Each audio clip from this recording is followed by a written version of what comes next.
All right, YouTube, we are back, and today we are taking a look at a Hublot. Now, this is a very interesting watch, and this is a very interesting brand, because Hublot is actually probably the most controversial company out of all these Swiss watches, and it kind of is interesting to me, because I'm not really sure why. There's been theories of them basically just being fashion watches and just having, like, movements from like a $200 watch and overpricing it.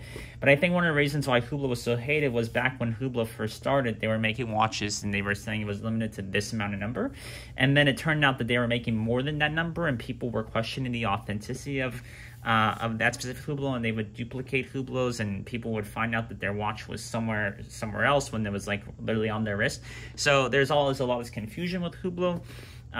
So they were always seen as kind of like a shady company because of that. But they are fantastic watches, and they are fantastic in their designs. And I'm a person who likes design over anything. Like, for example, I like my Panerai over an Omega just because of its design. I think this is a much more exciting design. I think this is much more prettier. And I don't really care about the horology. I kind of just care about the design and what looks cool. And I think we've talked about Hublot before when it comes to blog posts and YouTube videos. I think Hublot, you have these three companies. You have Omega, Hublot, and Panerai. And I think if you really like the art style of watches, then Hublot's right for you, because Hublot just does more artsy pieces than the three. And if you're looking for art, Hublot is probably your closest one. And while some of them are above 10 grand, you can have a lot of them for under 10 grand. I think this is one of the best bang for your bucks when it's under 10 grand, because this watch that I'm showing you is like $16,000 brand new. You could buy it for $7,000, $6,000. And it'd be really, really cool to have. You could have it over 50 off. So this one was nice enough to come with a warranty card and an extra strap. But this is a watch I actually have had before, but it went so quick when I got it, meaning I got it, I took it home, and then somebody bought it. So it went so quick that that I basically never got to cover it, because it was so quick that it was there. It was literally in my hand, out of my hand. But this is a very interesting watch. This is my favorite Hublot of all time, probably. This is what we call the Classic Fusion line. So there's two lines. There's a Big Bang and there's the Classic Fusion. The Classic Fusion is the more dressier kind of watch, but this is called the Ultra Thin, and it's called the Ultra Thin because it's super, super thin. And I'll just kind of explain to you why. First off, it was too thin to get a dial on it. So this is a skeleton dial, which basically means you can see all of the inner movements inside the watch, which I think is really, really cool. Really, really cool. You have your seconds here and your minute and your hour. But it's also super, super thin. And you can actually see on the side, it's thin. And you can even see the back too, which is really cool. But just for example, this Panerai is a normal height for most watches. Like this is this is Panerai Luminor non-1950. The 1950 is a little bit like thicker. So this is a little bit more dressier kind of Luminor. But with this one, this is so thin that it's not even thick, and I'm just going to kind of show you why. Now, I personally also like this watch a lot because it's so thin, which means it's very hard to bang it on something, which is super, super cool. And when I had this, I never really banged it on anything, even though I had it for like 2 seconds. I still wore it. I just never banged it on anything. So just to show you how thin it is, let me put one here.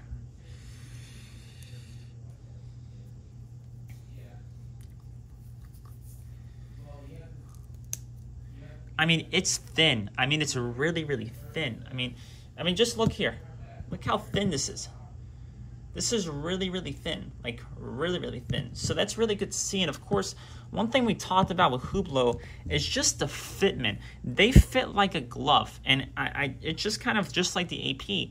It has the over effect, so it doesn't have like a strap like it's strapped on. It has it has no daylight. It just kind of is engraved into the casing. So it fits like a glove, and it's absolutely fantastic. It's not too tight, not too loose. It's like the perfect fitment, and it's really crazy to see that a watch company has done something like this, because I think it's super, super cool. This feels really cheap, though, and it doesn't feel like it's worth the $6,000 that you pay, probably because this is titanium, and titanium's also super light material, while this is stainless steel, and this is a heavier kind of material, but this is a very light material. I really like this watch. I think this is probably one of the best watches you can buy for under 10 grand. Really, really good watch. really cool. I think the design is fantastic, and I'm not really sure as to why Hublot causes so much hate. Some people have said it's marketing. Some people have said it's deception in the markets. Some people said it just sucks, like the Pride and Pinion guy. But I think jewelers really hate them because they just are watches that aren't popular. Like, if we look at Panerai, Omega, and Hublot, they're popular, but they're not hot. Like, the hot ones are Richard Mille, AP, Rolex, Patek Philippe. Those are the hot watches. These are watches that used to be hot, but they're really not anymore. And I think that's really why a lot of dealers kind of hate on them and bash them, just because they're not hot, but they kind of copy like the AP, the Richard Mille kind of thing. And I honestly think they're really popular amongst people who don't really know watches. This is something that's really interesting. Every time I've talked to somebody that doesn't know watches, they go, I want a Hublot, because it's just really, really cool looking. And to them, I say, great, like, it's a fantastic watch. I really love the Hublots, and they do a lot of really cool, designs and materials and colors. And I mean, they have even a Big Bang ceramic blue that's like full ceramic, which is fantastic. So they do a lot of things with colors, with complication, with material, and it's just a really, really cool brand. And this is just a really, really cool watch. And I also really love their boxes that they do, because the boxes have this glass, so you can actually see inside the watch, which I think is super, super cool, and I think that's a really nice touch.